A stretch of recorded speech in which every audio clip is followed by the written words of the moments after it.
Hello, everybody. It is Thursday. I am AK with the AK Theorem Advice Show, and this week we have 5 questions thrown out this way for the answering. So let's go ahead and get started. Okay, I hope everybody, well, let's say this first. I hope everybody's having a wonderful week and everything is going well, and weekend plans are positive and you get some adventure in with all the stuff going on. And I know there's some new restrictions that have been put out, I know for my state. It also is getting a little bit chilly here in New Mexico, so those leaves are changing. And get outside and see them if you're in the local area to me. Okay, so question 1, let's get going. I have an eclectic style of dressing. Some would say it is a bit Halloweenish. I'm 35 years old, and some say that I need to grow up. I think it is my style, and they need to get over themselves. What do you think? Funny enough, I just actually watched a couple of episodes of What Not to Wear, and well, I watched a few episodes, and a couple of their contributors, they call them contributors, um, wore more costume-like attire. And they were definitely met, the hosts were definitely met at first with some pushback in the same manner of, well, this is my style, take me or leave me. And ultimately, because I mean, I'm not one to give fashion advice, I'm just not. Um, Ultimately, what it came down to, and the reason that they were nominated to go on the show, was because how they were dressing in, again, more like a costume style, was holding them back from promotions at work, because they didn't look very professional. Um, that was kind of the overarching theme, is that they didn't appear professional, so their bosses, managers, or even family members, because some of these were family-owned businesses, they didn't feel confident sending them out to go talk to clients when they were dressed in more of a costume type attire and it was regular day-to-day business. So I would say this: do you want people to see you as you as a person or as an idea? Um, because when we're costumes are usually reserved for specific times or specific events, and if it's something that we wear all the time, see, from the question, I don't know to what extent um, the Halloween-ish attire is going to. um, we want people to see us for who we are and for our capabilities, and not be focused on a costume or one type of theme, and then put us in a box, and put us in a category. So I would say check out those um, episodes and see what the professionals say, and then maybe it'll change your mind from there. Or you'll say, hey, this is me. Take me as I am, or leave me. But going into my second question, and I'll jump back to the first one because what I'm going to read applies. It asks me, what is your favorite book of all time? Now, you guys might think I'm kidding, and I'm not. It is Seussisms. Oh, and I just lost my place. Seussisms, a guide to life for those just starting out and those already on their way. So, for the person in my first question, be true to yourself. You have brains in your head, you have feet in your shoes, you can steer yourself any direction you choose. You're on your way, and you know what you know, and you are the guy or girl who'll decide where to go. So, from Dr. Seuss. All right, question number 3. How do you conquer worry? And funny enough, because I lost my place, give me just 1 second here. Yep, from Dr. Seuss again. Make a plan. Do you ever sit and fidget when you don't know what to do? Everybody gets the fidgets, even me and even you. I conquer worry by planning and preparing. I don't necessarily prepare for the ultimate worst, but kind of the adage of prepare for the worst and hope for the best. Um, I'll worry about it for a moment, like stressed out about it, worry. Um, and then I start making a plan. Going, what do I need to do? Who can I talk to help me answer these questions or lay out a path of how to make this situation achievable or conquerable or whatever it is that's going on. So, as I say, and as Dr. Sue says, make a plan. Okay, question number 4. My girlfriend has a new coworker. I can't stop being so jealous because I see that they have a vibe. How do I get over this angry, jealous monster? Well, I definitely say talk to your girlfriend, but first, before you talk to your girlfriend, search inside yourself. And what is it about their connection that you feel you and your girlfriend are missing, or is lacking? Because I believe that's what jealousy is. It's something else that somebody has, um, that we want, we lack. Or let's say we have the exact same, essentially the exact same thing, but they have a better display case for it. There could be jealousy there. So um, just to kind of make it, what's it called? I lost my own train of thought. Woo, life is scary. Um, what in you is is bringing up that feeling? What is lacking? What do they have that you think you don't have? Now remember, your girlfriend chose you, and the grass is not necessarily always greener on the other side. And you guys have a relationship for a reason. You're in it for a reason. Together, you chose each other for a reason. So, what is causing that feeling? Is it something that is a pattern within yourself, or do you think it's something bigger than that? And then you can address that situation with your girlfriend, then say, hey, I see that you guys are really good friends, you get along really, really well, but this makes me uncomfortable. Now, what is it? They have a good vibe and they spend all their time together. They're going out on the weekends and they're not inviting you. Like, to what level is it? Or is it just like, you know what, this person gets along really, why can't we get along with other people? We should vibe with other people. Actually, there's a talk by Esther Perel, and I can't remember off the top of my head exactly which one it is.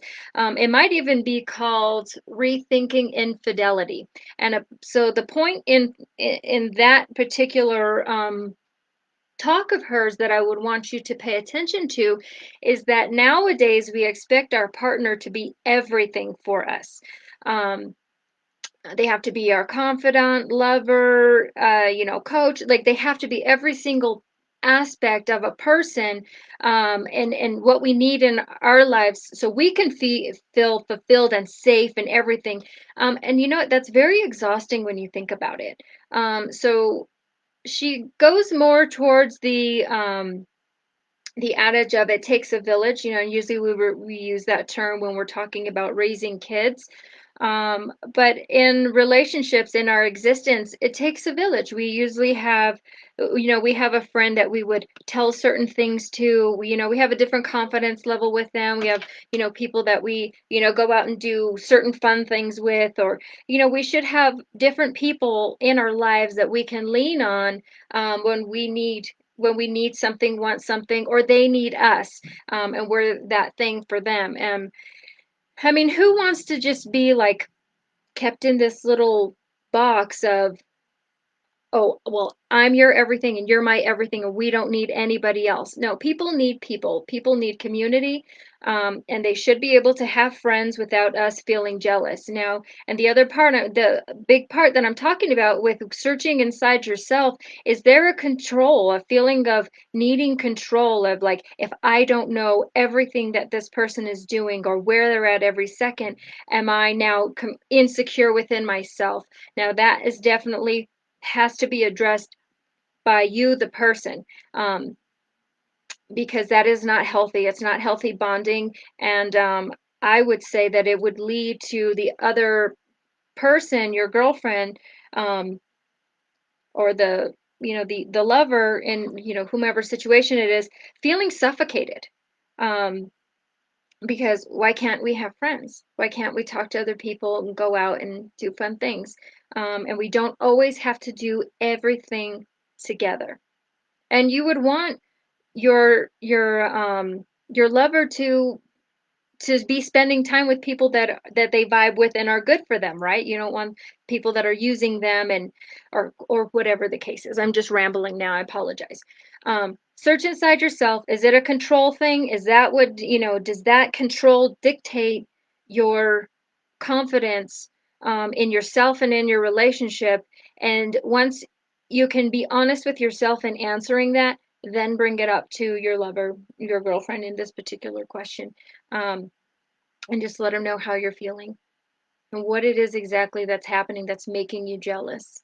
Okay, and we've got to be able to talk to the people that we're with in a relationship, because things don't always jive perfect. We People are bound to get in fights or disagreements, but we don't have to be mean, unkind, or anything. We can settle these things civilly, but we need to talk to each other. Absolutely. Okay, last question for today. My grandmother is in her 90s. She can't take care of herself, and we are working upwards of 60 hours a week. I want to keep her in the house with us, but I want her to be taken care of better.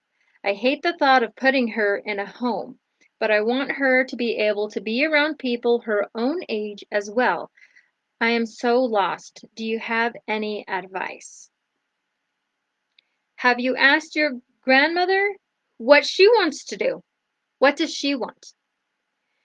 First, what does she want? And then two, what kind of assistance does she need? And depending on what level of assistance she needs, is your home capable of supporting those things? Like, let's say she needs a lift system. Can you and are willing to install a lift system to move her in and out of a wheelchair if she's wheelchair bound, or, to get her into the restroom to take her a bath? I used to do home health care, and we have the houses were equipped with lift systems and anything else that the residents needed. And these were houses where two or three people lived in the house, and you had two people taking care of them round the clock. There's always two people on shift at a time, and it was round the clock care. So there are, again, options like that. Is there's a home health care where they have their own, so like the living room and kitchen are shared, but they'll have their own room, and sometimes a bathroom will be shared. Um, and that might be an option. So she has a bit more autonomy, and then she's around other people if that's something that you can afford. Um, and then also having her in a home, if that's something that she wants to do because they have their meals cooked there, they have activities set up there, and then there are lots of other people going to be around her age that she can talk to, and she's already there. One of the things that we did for my grandmother when is we had the senior center came every day, and they picked her up on the bus, and they took her to the senior center. She was not we did not want her to be living by herself. She was just the nicest, quietest person you could ever meet. And it was just like, okay, we don't want her just in the house by herself. If she falls, we won't know. So anyway, but that's how we kept her in contact with the community. And she did it. She went to the senior center for as long as she could, um, until it was just too much. It was too exhausting to get on and off the bus and everything like that. But otherwise, she lived at home.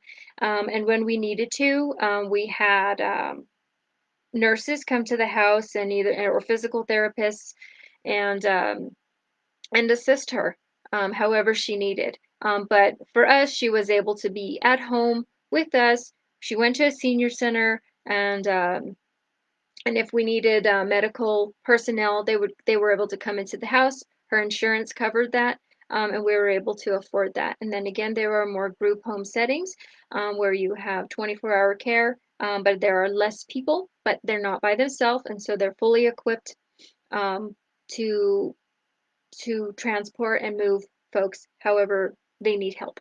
And then again, there's the nursing home. So there are lots of different options. It is not something for a burden for us to carry by ourselves and feel guilty about. And or is it our sole decision? Ask her. Ask her what she wants. If she really wants to stay at home, then how can you make that happen? If she understands that you work 60 hours a week and she still wants to stay at home, then let her make that choice. And when you are home, make the time count. I hate to compare it to kids, but it is, you know what I mean? Like kids need care, we need to know where they're at, who's watching over them, and then when you have them, spending that quality time, that attentive time while you have them, while they're available, they're not in school. I know it's situation in normal life, okay? Where they go to school or we're at work and they're at a babysitter's, whatever the case is. Um, so not to go off on too much of a tangent, but the time you have, make it count. And what does she want? Your grandmother is an adult and has lived a full life making her own choices. And if she's your mom, then she was changing your diapers. So don't do her a disservice by not giving her an option for her own life. That is where I will stop for today. I haven't looked in my Sue-isms book for any parting um, little quotes or anything, but we'll save that for the next time. So again, I am AK with the AK Theorem Advice Show. If you have any questions you want answered, please send them into the sister show. aktheorem@gmail.com. You can find me on Instagram at aktheorem. Please send in your questions. I love giving out some answers. I hope they are helpful, useful, and all of that stuff in between. For now, have a wonderful, wonderful weekend. And next week, I will see you next Thursday at 5 p.m. Mountain Standard Time. Thank you, everybody. Bye.